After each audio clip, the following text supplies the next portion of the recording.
Salut les gars, comment ça va? On se retrouve pour une nouvelle vidéo. Du coup, pour vous expliquer un petit peu ce qui s'est passé aujourd'hui, je suis allé faire en fait avec un pote un col de montagne. Et bon, on a passé toute la journée ensemble, on a roulé avec nos bagnoles. D'ailleurs, lui, il a une Yaris GR deuxième génération, les deuxièmes phases. Donc si ça vous intéresse, il y a vraiment moyen, je peux faire une vidéo de présentation de sa voiture si ça peut intéresser des gens, parce que c'est une super bagnole, on s'est échangé les voitures et tout, c'est incroyable comme caisse. Donc écrivez-moi en commentaire si ça vous intéresse et je pourrais essayer d'organiser ça pour vous. Mais du coup, revenons-en à nos moutons. Le but en fait de cette vidéo, j'ai roulé encore avec la Type R, encore une fois j'ai surkiffé, un peu comme à chaque fois j'ai envie de dire.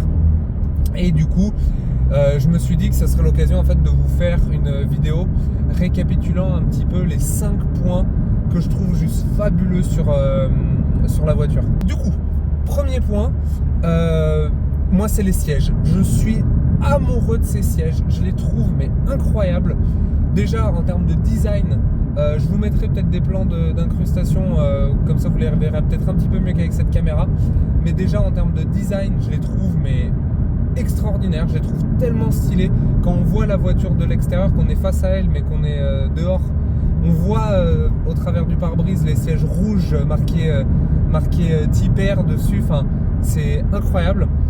Et surtout, ils maintiennent au niveau des côtes, c'est vraiment super agréable, on bouge pas du tout, les hanches on est bien maintenu, donc ça c'est top. Et c'est surtout qu'ils ont la chance, parce que ça, il y a beaucoup de baquets, au final c'est un peu le but du baquet, j'ai envie de vous dire. Mais eux, ils ont la particularité en plus d'être très confortables.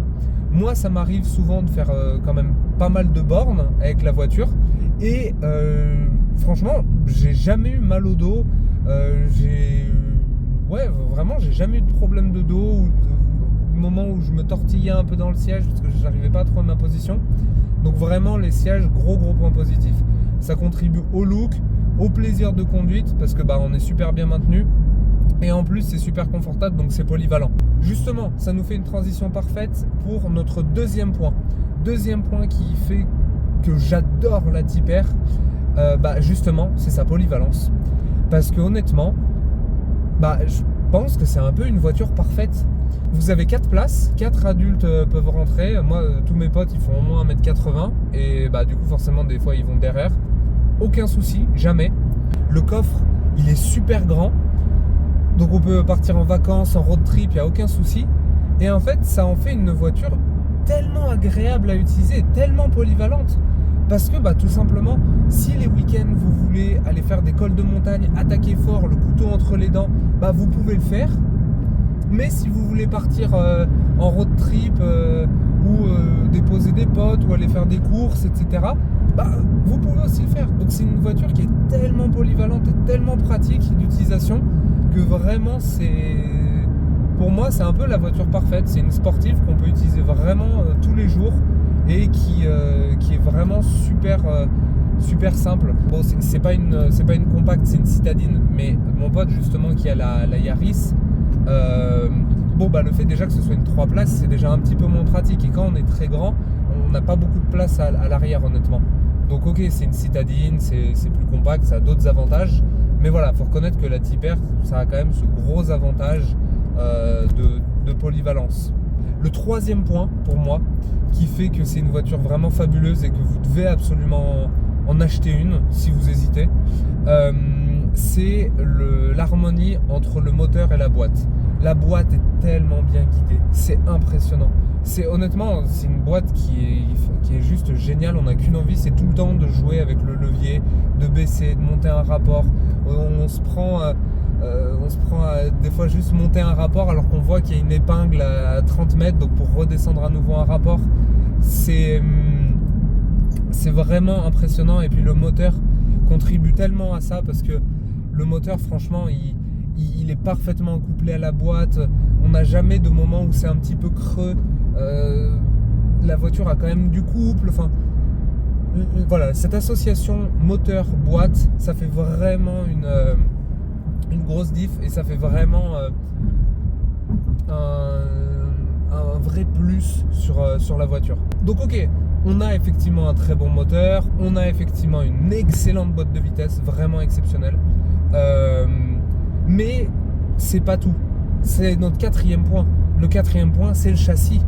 Le châssis, franchement, il est incroyable. Il prend jamais en traître. C'est super précis. Je vais coupler avec ce quatrième point, du coup, aussi la direction. Moi, j'adore le fait qu'il y ait des modes de conduite sur la voiture et qu'on sente vraiment la différence. Il y a certaines voitures où quand on les met en mode sport au lieu de normal, on sent pas réellement la différence. On sent un petit peu, mais c'est pas transcendant. Là, on sent que la direction, elle se rigidifie. On sent que l'amortissement aussi. On sent que la caisse devient plus rigide au fur et à mesure qu'on monte dans les modes un peu extrêmes. Donc, vraiment, c'est vraiment impressionnant. Et du coup, le châssis, on arrive vachement bien à placer la voiture. On ressent exactement où est-ce qu'on est placé. On ressent exactement où est-ce qu'on veut la mettre. Quand on veut aller à la corde, elle va tout de suite à la corde. C'est très direct, c'est très incisif. Franchement, c'est un scalpel. C'est un scalpel. Ça ressemble un petit peu dans ce délire-là du scalpel. Ça ressemble un petit peu à une Porsche. Où la Porsche, on tourne, tout de suite elle tourne. Elle se place là où vous voulez. C'est vraiment ce genre de feeling-là. Donc ça, c'est vraiment très positif. Et en fait, mine de rien, c'est ces deux points. Donc le point 3, moteur, boîte, et le point 4, gros dodan.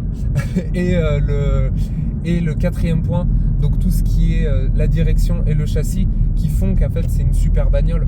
Parce que tout ça travaille de concert et ça vous permet en fait d'avoir une expérience de conduite qui est juste fabuleuse, quoi, à la fin. Donc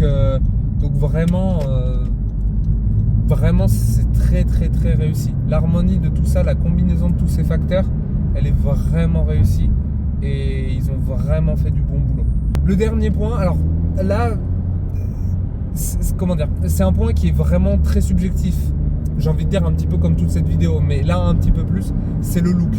Moi personnellement, j'adore le look de cette bagnole pour une raison en fait, c'est que c'est très clivant. Soit vous aimez, soit vous détestez. Mais personnellement, moi c'est ce que j'aime aussi dans les voitures, c'est ce côté où peut-être que c'est pas au goût de tout le monde, mais au moins elle a une vraie personnalité. Il y a certaines voitures qui sont un petit peu fades et qui sont un petit peu presque passe-partout. Et ça en devient presque un petit peu dommage parce que on achète ce genre de voiture pour ressentir des émotions. Et quand la voiture est un petit peu fade, un petit peu passe-partout, on ressent peut-être un petit peu moins de choses. Ça a l'avantage que c'est plus discret parce que on va pas se mentir, la Type R rouge comme celle-là, quand vous allez en ville, les gens vous regardent forcément. Mais ça a aussi un côté positif. Hier j'étais allé me balader et il y a un petit, il devait avoir peut-être 5 ans ou 8 ans, quelque chose comme ça, il était avec son papa et il regarde la voiture, il fait « Waouh, elle est belle la voiture rouge, on dirait une Ferrari ». T'as ce côté où, ouais, effectivement, le look, il est très manga, très japonais.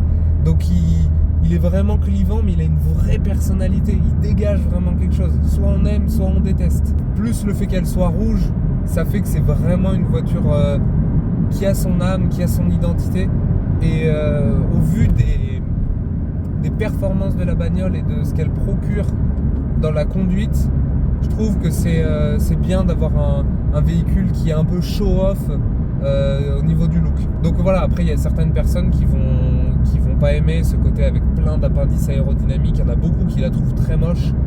Donc, mais après c'est aussi ça qui est cool, c'est que c'est une voiture où il y a beaucoup de choses à discuter en fait. Il y a beaucoup de personnes qui vont pas l'aimer. Ah ok, pourquoi tu l'aimes pas? Moi j'aime pas du tout l'aileron, je trouve que c'est caricatural.